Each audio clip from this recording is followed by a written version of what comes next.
Hello, I'm Kerry here with your weekly Vedic Astrology weather report.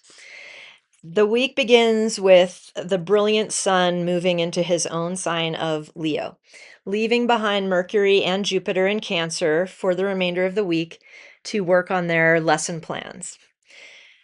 Aside from the sun and moon, no other planets are shifting sign this week except Mercury.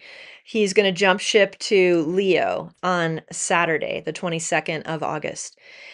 Rahu continues to make noise in Aquarius, aspecting Mars in Gemini, which creates some reactive weather. Ensure that your details are clear before you decide to fly off the handle about something this week. And also you might have a lot of ideas, but it might be challenging to figure out what's really inspired and what's really impulsive. Mars and Rahu are also connected through a nakshatra parivartana, with Mars in Ardra and Rahu in Dhanistha. That means they're exchanging nakshatras. So that's kind of edgy energy. It can amplify all those ideas coming up, but it also makes it hard to determine what's going to actually work. So we're getting through the fortnight between our two eclipses. And this week, the sun will join K2 in Leo and move past it in Magha Nakshatra. And remember, Magha is where we connect with lineages and ancestral karma. So if the solar eclipse of August 12 had to do with breaking through deep patterns rooted in family issues and finding that right thread to pull for releasing knots, this week gives us the opportunity to work with that thread. So we're not finished with this eclipse story. We are in the middle of it between the revelations we might have gotten through that solar eclipse and then the illumination we hope to get from the lunar eclipse. So this promise of bringing another layer of information comes with that lunar eclipse. We'll talk more about that next week. Retrograde Saturn, he's still sitting there in the back of the boat floating around in Pisces.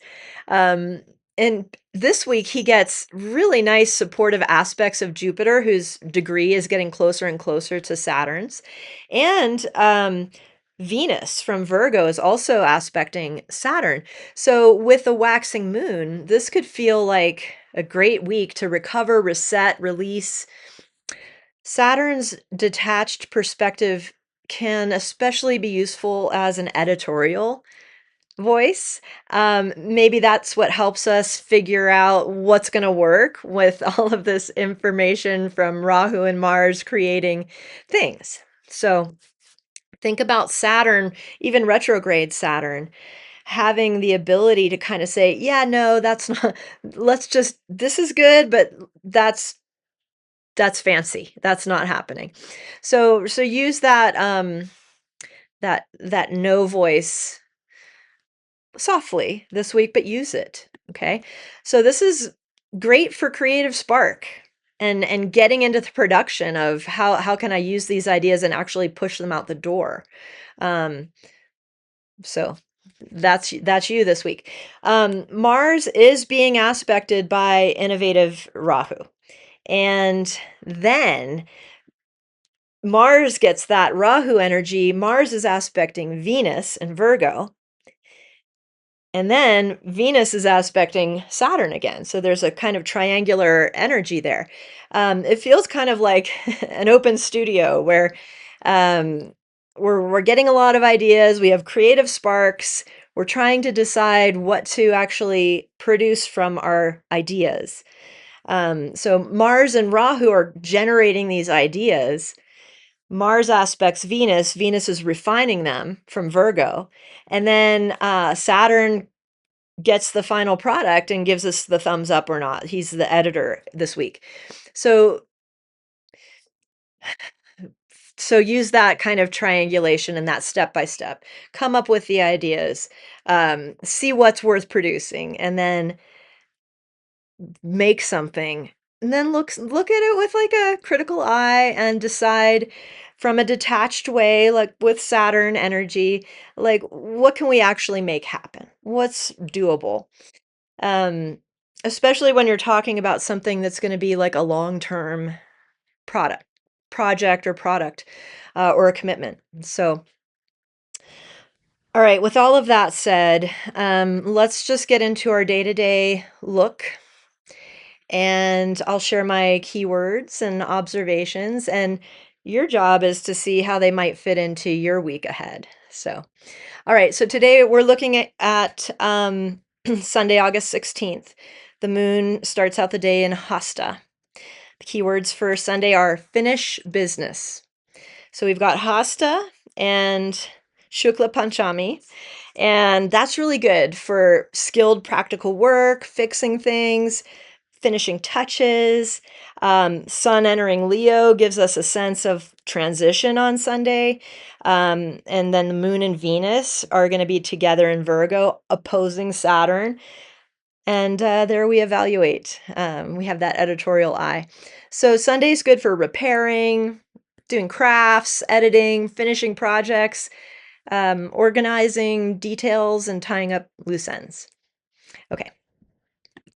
Let me move you to, hold on, my windows are askew. Hold on. Okay, let's move us to Monday the 17th. The moon is in Chitra on Monday, very beginning of Libra. Winds of change. That's the keyword, winds of change.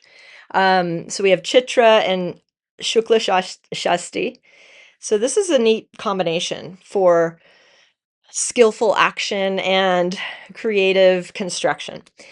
Rahu's influence on the moon from Aquarius to Libra could make it feel like windy and erratic. But the Chitra thing wants us to design something better. So maybe the wind shows the flaws, and then it inspires us to kind of upgrade and do a little bit better. So we're talking redesigning, remodeling, creative problem solving, fixing stuff, experimenting. And the other thing, just the thought of the moon in Libra, because there's a couple 2.5 days that this moon's going to be in Libra, which catches that Rahu aspect. So we might feel like we're moving a lot and doing things, but let's not mistake our moving for actually going in the right direction. So just mind your path. Make sure you're stepping where you want to step and using your energy in that way. Okay. All right. So Tuesday, let me see if I can get you Tuesday. Okay. Moon's still in Libra. Today on Tuesday, it's the 18th. Swati nakshatra. Keyword is unstable anchor. Swati is like very windy, moving. There's a sense of independence and flexibility that comes with Swati. And again, remember Rahu is hitting Libra, so there's an extra fan on during those couple days. So Tuesday would be good for travel, negotiations, working independently, taking your plans and maybe adapting them to current conditions, and also networking. It'd be good to reach out and see who's doing what on Tuesday, because Libra is a very social sign. Okay, I moved us to Wednesday the 19th, Vishaka Nakshatra. Enter with confidence. That's the words. Vishaka is focused and it's moving. So it's like you're focusing on something and going toward that thing. Transition on the Tithi today is from Saptami to Ashtami, and so that's a little bit more intense. Wednesday is going to be good for committing to a direction, competing, strategic moves, hard conversations, and just keeping toward your goal. Okay, let's go to Thursday. And that's the 20th of August. Anuradha Nakshatra is active on Thursday. and that's gotten us to Moon in Scorpio. So we're out of the Rahu aspecting the Moon zone. Weirdly, Scorpio is kind of a safe spot right now because really the only thing hitting aspecting into Scorpio is lovely Jupiter. So that's kind of positive. So we like, even though Moon doesn't love Scorpio, this might be a better week for it. Connect authentically. That's our Anurata keywords for this week. Anurata has to do with friendship and devotion and connections and relationships that are mature and balanced. Jupiter's aspect to the moon adds a nice, generous, positive growth, constructive quality. So Thursday, we're looking at collaboration, checking in with friends, networking, teaching, mentorship, making repairs to your relationships, perhaps. This might be the nicest day of the week, despite this is an Ashtami Tithi thing. So if you know what that means, you know. But it actually could be a pretty good day, it seems like. All right, so let's look at the next day, which is Friday the 21st. The moon is in Jesta on Friday. This is a remove risk. Remove risk. Jesta. And it's Navami, Shukla Navami that day.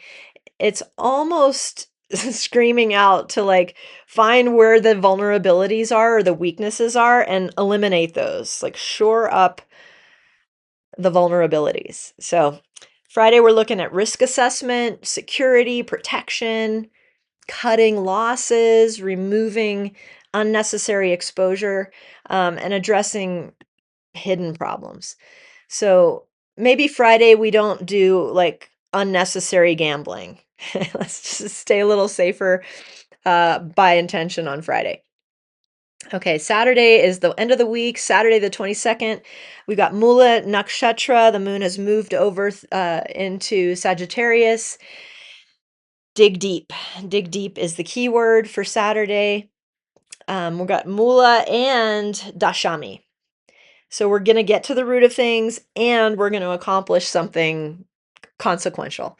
The moon will be opposing Mars, and also Mars will be opposing the moon. Think of it that way. They're opposing each other. So the moon is in Sagittarius, getting Mars's aspect, but also Saturn's aspect. So that suddenly intensifies things. This Saturn has been aspecting Sagittarius for a while, will be for a while. And with Mars adding it in to that from Gemini, it's kind of intense.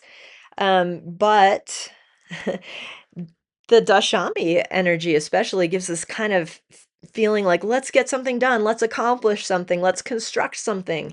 And then the Mula energy, which is the nakshatra, you can actually excavate and move and make space and root out things so that you make room for what you're actually working on. Okay, so Saturday is good for researching, investigating, finding the root cause of something,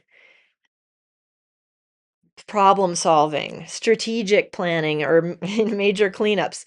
So that's about all I have for you. Let me just think. In between the eclipses, if there's anything else that's jumping out at me. The last thing is Saturday. Continuing on Saturday. Mercury moves from Cancer into Leo on Saturday. And let's think about Mercury right now as kind of the reporter of this whole eclipse pair. I mean, he was there for the first solar eclipse in Cancer.